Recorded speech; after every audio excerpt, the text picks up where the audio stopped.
Eu sou a professora Tayane, de literatura, e hoje nós iniciaremos a nossa primeira aula online. Na verdade, nós vamos dar continuidade àquilo que já estávamos fazendo em sala de aula enquanto estávamos presencialmente no colégio. Ao longo das aulas, nós estávamos realizando a leitura do livro O Meu Pé de Laranja Lima, de José Mauro de Vasconcelos, e o que vocês precisam fazer então em casa? Prosseguir na leitura, concluir a leitura do livro. Ao longo das aulas, nós também estávamos realizando o resumo. No caso do livro O Meu Pé de Laranja Lima, nós estávamos realizando o resumo por capítulos, né? Então, nós líamos um capítulo e eu dava um tempinho para que vocês resumissem. Sugiro que em casa vocês mantenham essa mesma rotina, porque como é um livro um pouquinho mais extenso, é mais difícil de vocês lerem o livro todo para depois querer resumir. Pode ser que perca aí alguma informação ao longo da leitura. Então, continuem mantendo esse padrão, adequem aí um lugarzinho para vocês de estudo, né? Sem muitos barulhos, sem muitas interrupções. Desliguem o celular, nada que vá atrapalhar aí a rotina de estudo de vocês, tá? Vocês têm um mecanismo aí do pause a favor de vocês agora, né? Vocês podem pausar, não só na minha aula, mas em todas as aulas. Sempre que surgir alguma dúvida, vocês podem voltar o vídeo. São mecanismos que nós não temos nas nossas aulas presenciais, porque nós temos um tempo, né, ali para seguir o nosso tempo de aula, e que vocês podem usar a favor de vocês. Então, as aulas online também têm algumas vantagens que nós não temos nas aulas presenciais, ok? Então, o que vocês vão fazer? Recapitulando aquilo que eu já havia instruído vocês no nosso último encontro na escola, tá? Vocês vão ler o livro e produzir o resumo por capítulos. Como é um resumo por capítulos e nós temos vários capítulos, vocês vão fazer aí, em média, de 5 a 10 linhas por capítulo, ok? Eu aconselho que você fique mais ali em torno das 5 linhas, porque como nós temos aí, se eu não me engano, cerca de 14 capítulos, se você for colocar, né, 10 linhas para cada capítulo, ao final disso tudo, serão muitas linhas. Eu sei que vocês já resumiram alguns, né, em sala de aula, nós já havíamos dado início a esse trabalho, mas agora vocês vão fazer isso online. Eu vou explicar daqui a pouquinho, ok? Então, antes de explicar qual atividade vocês vão fazer e como será essa atividade, eu quero falar para vocês sobre as características de um bom resumo. Nós já falamos sobre isso também, mas sempre é bom recapitular, certo? Então eu marquei aqui para vocês essas características. Óbvio, né? Como o próprio nome diz, nós sabemos que um resumo é um texto curto. Então por que um capítulo de tantas páginas se transforma aí em 5 ou em 10 linhas?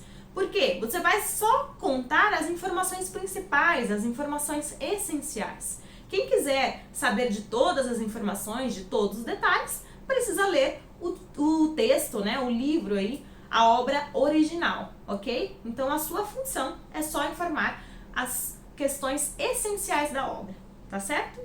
Então, o que eu tenho que fazer então para escrever um bom resumo? Ou seja, você vai resumir a ideia daquele capítulo sem dar um juízo, ou seja, sem dar uma opinião. Ah, eu gostei muito desse capítulo, esse capítulo é muito triste, ou alguma coisa assim. Não é o momento, tá? Um resumo não tem opinião, não tem juízo. Eu tenho só que contar sucintamente, brevemente, aquilo que está no livro. Por quê? Se você emite uma opinião, a gente já parte para um outro gênero textual que nós vamos aprender mais pra frente. Aliás, nós já vimos, né? O artigo de opinião, a resenha e outros gêneros. Esses sim emitem opinião. Agora, não é esse que eu estou solicitando a vocês, certo? O que mais que vocês têm que ter em mente? Reproduzir, ou seja, as informações na sequência em que o texto está sendo resumido, tá? Como vocês estão resumindo por capítulo, isso será um pouco mais simples. Vai ser mais difícil de vocês alternarem a ordem da história. Mas pode ser que dentro do próprio capítulo comece contando lá sobre a vida de Zezé quando ele foi mudar de casa e termine contando, por exemplo, sobre o caminhão que eles foram buscar brinquedos e chegaram lá e não tinha mais brinquedos. Então, você tem que iniciar o seu resumo, respeitando essa ordem, tá? Nunca alterne a ordem dos fatos da história, ok? Outra coisa que vocês têm que manter. A linguagem, ela precisa ser uma linguagem clara, uma linguagem simples, e tem que ser a sua linguagem. tá? Não é mais a linguagem do autor, é a sua linguagem, certo? Então não tenha medo de colocar a versão dos fatos que estão no livro com as suas palavras, certo? Uma coisa que você tem que tomar muito cuidado. Algumas pessoas pegam alguns trechos do livro e copiam um resumo. Isso é cópia, não é um resumo, tá? Então não faça isso em hipótese alguma. Sempre resuma com as suas próprias palavras. Ah, mas é difícil, professora. Nem sempre me vem ideias, né? Às vezes é mais fácil pegar o que está no livro. Não, não copie. Uma técnica que nós já aprendemos em sala de aula e eu vou recapitular com vocês é a paráfrase. Você pode parafrasear. Isso você pode fazer. Se de repente fugir ali as ideias, parafraseie. Como parafrasear? Por exemplo, né? Ah, eu tenho lá. Zezé estava triste. Como eu posso parafrasear isso? Eu posso dizer que Zezé estava com um semblante não muito alegre. Eu já sei que ele estava triste. Ou seja, eu disse a mesma mensagem, porém com outras palavras. Então você pode fazer isso sim no seu resumo, tá? Então você pode trocar por sinônimos, certo? Se você não sabe quais sinônimos utilizar, nós temos o dicionário de sinônimos hoje online, né, na internet, vocês podem utilizar também, certo? Outras dicas para vocês. Nós já falamos, eu falo sempre isso com vocês em sala de aula. Saibam os significados das palavras, porque como é que nós vamos resumir uma coisa que eu não sei nem do que se trata? Então, para resumir, você precisa saber o significado de todas as palavras, ok? Então, conheça. Se você não conhece, o que eu sempre digo para que vocês façam? Leiam a oração toda, o parágrafo todo, avalie aquilo que está no contexto, ou seja, aquilo que está em volta, e tente deduzir o significado. Vocês, como já têm um pouquinho mais de maturidade de leitura, normalmente conseguem deduzir esse significado. Mas, em algumas vezes, as palavras são muito difíceis, né? Nunca vimos essa palavra, então você pode recorrer ao seu dicionário aí, físico ou na internet, tanto faz. Sempre anote o significado ali no cantinho, na margem, a lápis, bonitinho, para que você não se esqueça, certo? Outra forma também é selecionar as informações mais importantes do capítulo, sublinhar, ou então, né, de repente o livro da biblioteca, não dá para ficar rasurando, ou você tem um amor imenso pelo seu livro e não quer riscá-lo de forma alguma, pegue uma folhinha, né, ou pegue um caderno e vá colocando. Ah, nesse capítulo, vou colocar em tópicos. Quais são as informações mais importantes? O Zezé foi conhecer a casa nova, cada irmão escolheu uma árvore do quintal da casa nova, o Zezé ficou triste porque não sobrou nenhuma pra ele, e de repente a Godoia sugeriu pra ele pé de laranja lima. E foi aí que eles se conheceram. Coloquei em tópicos quais são as informações mais importantes desse capítulo. O que eu faço então na hora do meu resumo?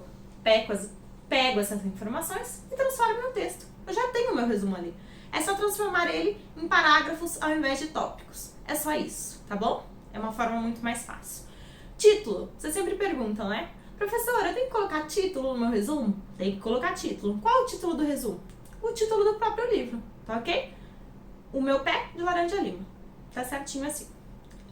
Outra forma também de iniciar o parágrafo do teu resumo. Você pode inserir citações. Segundo o autor, José Mauro de Vasconcelos, na obra O Meu Pé de Laranja Lima, com o protagonista Zezé, de tantos anos. Você pode começar assim, com citações. Ou então, este capítulo aborda a história de uma família que passava por sérias dificuldades. Ou seja, você está mencionando o capítulo, ou você está mencionando o autor. Você pode fazer essas menções? Pode, sem problema algum, ok? E aí, beleza, fiz todo o meu resumo, tá tudo certinho, legal. Como é que eu tenho certeza de que o meu resumo tá bem feito, de que eu vou garantir aí uma boa nota, ou que eu realmente entendi qual é a função de um bom resumo? É simples. O que você tem que fazer primeiro? Se você pegar esse seu resumo e dar para uma pessoa ler, essa pessoa não leu o livro, ou seja, ela não leu o texto original, ela leu o teu resumo. Quando ela leu todo, ela conseguiu entender a essência da obra, ou seja, as informações principais? Se ela conseguiu entender, você fez um bom resumo, tá? Informações principais. Lembre-se sempre disso, ok? Quem quiser saber mais detalhes, qual era a rua que eles atravessavam, que aparece o nome da rua aí pra vocês, né? Ou então a pessoa quer saber como era o carro do Portuga, ou alguma outra informação essencial, a pessoa precisa ler o livro, tá joia? Outra coisa, eu coloquei alguma informação que não é essencial, é hora de tirar. Ou eu esqueci de alguma coisa que era muito importante, então é hora de acrescentar. Lembre-se que sempre respeitando a ordem que a história foi apresentada no livro para vocês, tá joia? Eu coloquei frases muito longas, eu preciso pontuá-las ou eu preciso retirar alguma coisa. Se não dá para retirar, faça as pontuações adequadas, certo?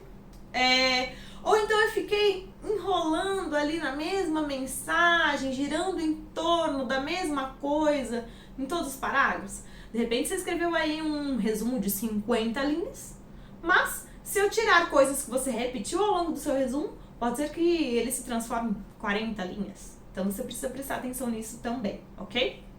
E aí, por fim, o que você precisa revisar? A grafia, a pontuação. Eu escrevi as palavras corretamente, coloquei as pontuações necessárias, a concordância, tá tudo certinho? Se tá tudo certinho, parabéns, teu resumo tá excelente. Gente, como é que vocês vão desempenhar essa atividade? Eu sei que vocês já fizeram uma parte dela no caderno de vocês, tá? Mas agora, como nós estaremos aqui por um tempo tendo as aulas virtuais, o que tem muitos aspectos positivos, né? É óbvio que nós não temos aquela relação tão próxima quanto sala de aula, mas vocês podem utilizar e fazer bom proveito dessa nova experiência na vida de vocês. Eu disponibilizei agora, nesse momento da nossa aula, lá no Plural, vocês têm o login, já sabem como acessar, né? Um resumo para que vocês façam lá no Plural. Então, o que você vai fazer? Acessar com o teu login, procurar a atividade de literatura, né, da professora Tayane, de língua portuguesa, vai estar escrito lá, resumo, meu pé de laranja lima. Clique lá, vai aparecer um campo para você, onde você vai poder digitar ali todo o seu resumo, tá bom? Você vai digitar todo o seu resumo ali. E a parte que eu já fiz no meu caderno? Revise no caderno, vê se está tudo bonitinho e passe a limpo ali no seu plural, ok? E aí termine os outros capítulos. O que eu sugiro para vocês? Leia, como vocês já estavam fazendo em aula, né? Leiam agora na casa de vocês. Leia um capítulo, faça os tópicos. Esse capítulo fala isso, fala isso, fala isso. E aí na hora de passar para o plural, você transforma esses tópicos em parágrafos, tá joia? Fica mais prático aí de fazer e fica também um texto mais bem feito, né? Um texto revisado é sempre um texto bem feito. Depois, terminou, fiz todos, passei a limpo, tá tudo bonitinho, tá joia. Concordância ok, ortografia ok, acentuação ok, as informações essenciais estão ali, não tem nada sobrando que eu preciso tirar, porque também não pode ser algo muito extenso, né? Porque senão não é um resumo. O que você vai fazer? Vai me enviar. Conferiu tudo certinho? Tá joia? Então você clica em enviar, certo? Assim que você enviar, eu terei acesso ao seu resumo. Só que nós vamos trabalhar com prazos, ok? Qual é o prazo? Eu já falei pra vocês que nesse momento essa atividade já está disponível no plural. Qual o prazo máximo para você fazer essa atividade? Até a próxima segunda-feira. Ou seja, vocês têm uma semaninha aí para fazer um resumo top, ok? Então, qualquer dúvida, gente, eu estarei aqui sempre nos nossos horários de aula, certo? Então, eu estarei aqui hoje com vocês até 12h15, que seria o nosso horário de aula, ok? Depois eu estarei com vocês novamente na quinta-feira, seguindo o nosso horário de aula normal. Mas eu vim aqui assistir a aula não no horário certinho, eu vim no período da tarde ou no período da noite, né? Porque eu contei com a colaboração dos meus pais ou alguma coisa assim. Não tem problema. Por quê? Enquanto eu estou aqui no horário de aula, de plantão aqui, eu estou para esclarecer dúvidas. Então, agora até 12h15 eu estou aqui para esclarecer dúvidas. Onde vocês colocam as dúvidas? No comentário aqui abaixo do vídeo e eu estarei aqui até 12h15 para responder. Depois, você colocou a sua dúvida à tarde, não é mais o nosso horário de aula, né? Eu vou responder então as suas dúvidas na quinta-feira, no nosso horário de aula, certo? Então nós vamos sempre respeitar o nosso horário para esclarecimento de dúvidas, porque nós precisamos, né, atender também a demanda das outras salas, precisamos gravar os vídeos para vocês e tudo mais, tá?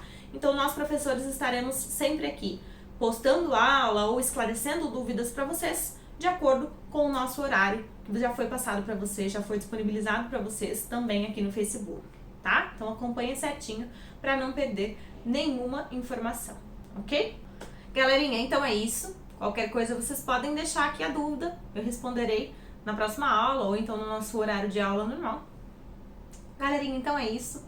Nenhuma novidade por enquanto, né? Assim que vocês desempenharem essa atividade, na próxima aula eu já venho com a outra atividade que vocês vão desempenhar em relação ao livro. E qualquer coisa contem comigo, ok? Um beijo e até a próxima!